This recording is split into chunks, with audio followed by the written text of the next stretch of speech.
এটা আমার ঢাকার বাইরে যাওয়ার সেকেন্ড মতো ব্লগ। এটা হচ্ছে 2024 সালে আমি গিয়েছিলাম সিরাজগঞ্জে।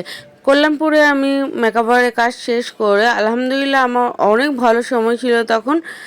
তারপর আমরা চলে যাই হচ্ছে সিরাজগঞ্জের উদ্দেশ্যে। আপু বলছিল যে আপু আমরা চলে এসেছি, আপনি রওনা দিয়ে দেন। তো ব্রাইডে যেহেতু সনাতন ধর্মের রিসেপশনটা একদিন পরে হয়, তো আমরা সেভাবে রওনা দিই এবং সেখানে পৌঁছাই রাতের 11:30-এ। তখন আমার কন্যা আমার সাথে ছিল, আমার ছোট বোন আমার সাথে ছিল। আমার হাজব্যান্ড একটু ভয় পাচ্ছিল যে এতটুকু মেয়েকে নিয়ে কীভাবে যাচ্ছে, কিন্তু আল্লাহ ভরসা কোনো কিছুই হয় না আলহামদুলিল্লাহ। একটা ভালো জায়গায় গিয়েছিলাম, সিরাজগঞ্জে উল্লাপাড়াতে। তো রাতে ঘুমানোর পর সকালবেলা উঠে আপুদের অনেক নিয়ম কানুন পালন করা শুরু হয়ে গিয়েছিল। এর মাঝে মাঝে আপুকে গোসল করা, রেডি হওয়া সব কিছু হচ্ছিল। আর একটু তোমরা সবাই জানো যারা সনাতন ধর্মে আছে তারা সবাই অনেক নিয়ম থাকে, তো এক এক জায়গার এক এক নিয়ম।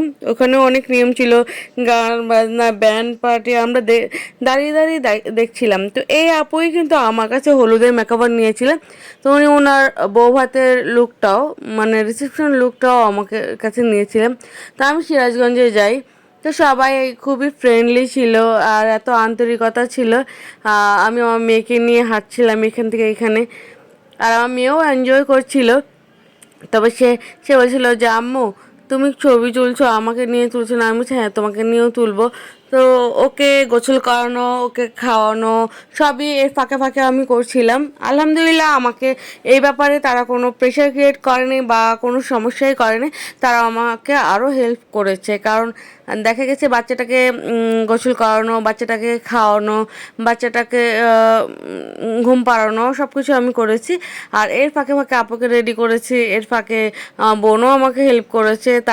তারপর তার ননদও, হ্যাঁ ওনার একটা ননদও আমার কাছে রেডি হয়।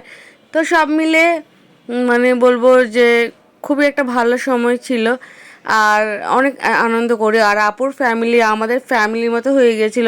আন্টিরা ওনাদের বাসায় সবাই চলে এসেছিলো এবং যাওয়ার সময় ঠিক ওনাদের সাথেই ব্যাক করি। তবে সবচেয়ে খুব স্মরণীয় হয়ে থাকবে এত সুন্দর আন্তরিকতা আপুদের মধ্যে। আর সবাই ফটো শুরু করতেছিল, আমি এরকম মানুষ খুব কমই দেখেছি। আর আমার এই ক্লায়েন্ট আরও অনেক ক্লায়েন্ট আছে খুবই আন্তরিক, আমাকে এখনও মনে রেখেছে। আর আপুকে আমি সম্পূর্ণ লুক করতে পারি না, কারণ দেখা গেছে যে যখন চুল করতে যাবো তার আগেই মনে হয় যে আমি সেটিং স্প্রেও দিতে পারিনি। সেটিং স্প্রে দেওয়ার আগেই তাকে নিয়ে যায়। তো আমি যতটুকু কমপ্লিট করার আমি কমপ্লিট করেছি। এটা কিন্তু সারাদিন ছিল। এই মেকআপের সন্ধ্যার পরে আমরা সব কিছু সবাইকে নিয়ে বিদায় দিয়ে আমরা সবাই চলে আসি আপুদের রিজার্ভ করা বাসে। আমি আমার মেয়েকে নিয়েছিলাম। এই তো ভালো থাকবে।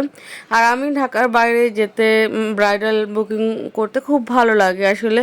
আর যখন আসছিলাম মনে হচ্ছিলো যে আমিও বিয়ে বাড়ি থেকে ব্যাক করছিলাম। এর মাঝখানে ব্রেক হয়, তারপরে আমরা চা খাই।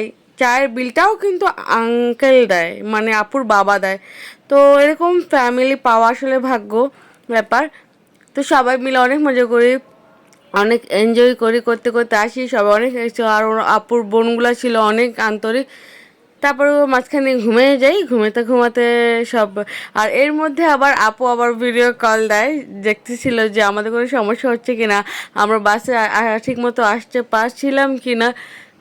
এভাবেই আমাদের জার্নিটা কাটে আলহামদুলিল্লাহ। এবং রাতে ঠিক 1টা কি 1:30টার মধ্যে আমরা ঢাকায় পৌঁছাই। ঢাকায় পৌঁছানোর পর আমাদের মানে আন্টি বলছিল তুমি বাসায় যেতে পারবা? আমি হ্যাঁ যেতে পারবো আন্টি, কোনো সমস্যা নেই, আপনি টেনশন করবেন না। আমার মেয়ে ঘুমিয়ে পড়েছিল। ভালো থাকবেন সবাই, আল্লাহ হাফেজ।